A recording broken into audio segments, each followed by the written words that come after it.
The 19th century. The 19th century saw vast leaps in mass literacy in Europe, bringing in large numbers of new readers among children, women and workers. Children, women and workers. As primary education became compulsory from the late 19th century, children became an important category of readers.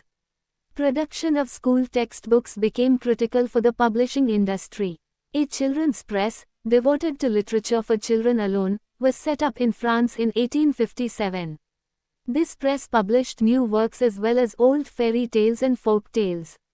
The Grimm brothers in Germany spent years compiling traditional folk tales gathered from peasants. What they collected was edited before the stories were published in a collection in 1812.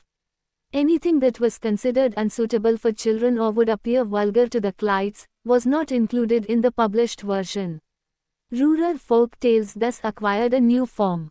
In this way, print recorded old tales but also changed them. Women became important as readers as well as writers.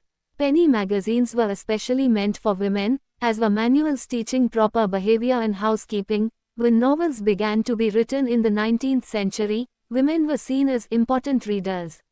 Some of the best-known novelists were women: Jane Austen, the Bronte sisters, George Eliot. Their writings became important in defining a new type of woman, a person with will, strength of personality, determination and the power to think. Lending libraries had been in existence from the 17th century onwards. In the 19th century, lending libraries in England became instruments for educating white-collar workers, artisans and lower middle-class people.